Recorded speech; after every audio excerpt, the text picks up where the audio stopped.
Assalamualaikum warahmatullahi wabarakatuh. Bismillahirrahmanirrahim. Alhamdulillahirabbil alamin. Wassalatu wassalamu ala sayyidina Muhammadin wa ala alihi wa sahbihi ajmain amma ba'du. Marilah pelajaran kita pada pagi hari ini kita mulai dengan membaca Bismillahirrahmanirrahim. Semoga membawa kelancaran dan keberkahan serta ilmu yang bermanfaat apa yang akan kita pelajari bersama. Pada pagi hari ini kita akan melanjutkan bab sujud dan pada bahasan berikut adalah penjelasan tentang sujud tilawah. Sebelum kita melanjutkan pelajaran, kita nanti akan membahas tentang pengertian dan hukum sujud tilawah, dalil tentang sujud tilawah, syarat sujud tilawah, rukun sujud tilawah, ayat-ayat sajdah, serta tata cara melakukan sujud tilawah dan hikmah melakukannya. Coba kalian baca ini. A'udzubillahi minasyaitonirrajim. Kalla la tuti'ahu wasjud waqtarib. Di dalam Al-Quran selalu ada tanda seperti menara. Ini adalah ayat sajdah, di mana nanti dalam penjelasannya ini termasuk hal-hal yang disunahkan melakukan sujud tilawah.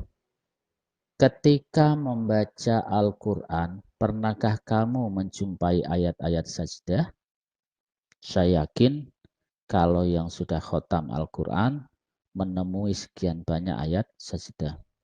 Yang kedua, apa yang kamu lakukan ketika menjumpai ayat-ayat sajdah tersebut? Coba diingat-ingat ketika kalian tadarusan dan seterusnya, ketika bertemu ayat sajdah apa yang dilakukan.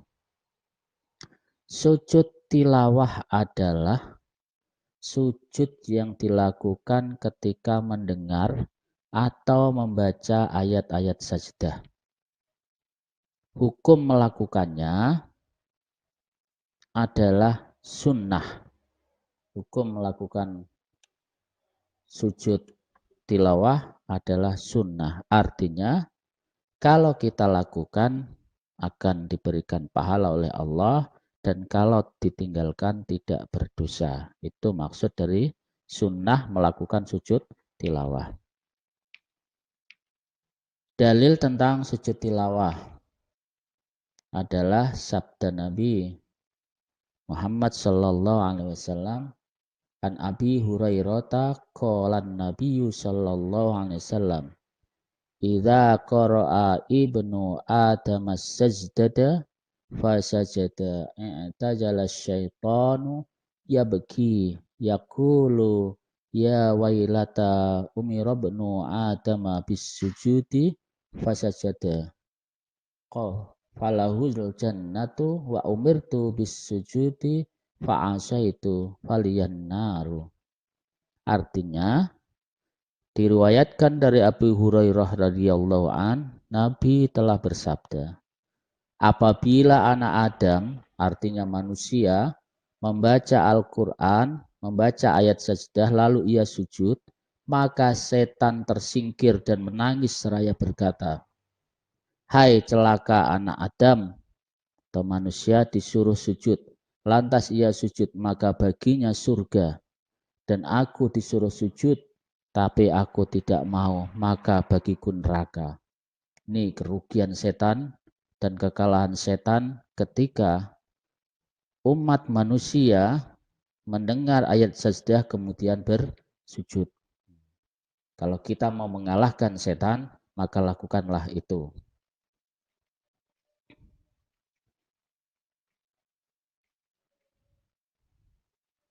Syarat sujud tilawah. Yang pertama, suci dari hadas dan najis. Ketika akan melakukan sujud tilawah, harus suci dari hadas dan najis. Kalau batal berwudu. Ini. Menghadap kiblat. Sebagaimana kita melakukan sholat. Menutup aurat. Jangan sampai melakukan sujud tilawah dalam Jangan sampai ketika kita itu melakukan sujud tilawah dalam kondisi membuka aurat. Ini. Jadi ada syarat sujud tilawah itu menutup aurat. Nah, berikutnya adalah setelah mendengar atau membaca ayat sajdah. Di dalam Al-Quran itu kurang lebih ada 15 ayat sajdah yang ketika kita membaca atau mendengarnya disunahkan melakukan sujud. Berikutnya adalah rukun sujud tilawah. Yang pertama niat. Niat melakukan sujud tilawah. Dilanjutkan takbiratul ihram. Sebagaimana sholat yang lainnya, setelah niat melakukan takbir, itulah disebut dengan takbiratul ihram. Setelah itu dilanjutkan sujud. Setelah sujud, duduk setelah sujud. Kemudian salam sebagaimana sholat. Ini adalah ayat-ayat sajdah yang ada di dalam Al-Quran. Yang pertama di surat Al-A'raf pada akhir ayat walahu yasjudun. Kemudian yang kedua surat Ar-Ra'd ayat 15 bil guduwi wal asol. Yang ketiga surat An-Nahl ayat 50 wa yaf'aluna ma yu'marun. Yang keempat surat Al-Isra ayat 109 wa yaziduhum khusyu'an. Yang kelima surat Maryam ayat 58. Kharru sujjadaw wa bukiya. Kemudian di surat Al-Hajj ada dua tempat di ayat 18 dan 77. Di surat Al-Furqan ayat 60. Wazadahum nufura. Di surat An-Naml ayat 26. Rabbul arsyil azim. Kemudian di surat Sajdah ayat 15, wahum la yastakbirun. Surat Shad ayat 24, wa kharras raki'an wa anab. Surat Hamim ayat 39, wahum la yas'amun. Surat An-Najm pada akhir ayat, fasjudu lillahi wa'budu. Surat An-Syiqaq ayat 21, la yasjudun. Surat Al-Alaq akhir ayat, wasjud waqtarib. Terus bagaimana Pak? Kalau ada yang bertanya, tata cara melaksanakan sujud tilawah ada dua cara. Yang pertama, kalau di dalam sholat, maka ketika mendengar atau membaca ayat sajdah langsung sujud, kemudian melanjutkan sholatnya lagi.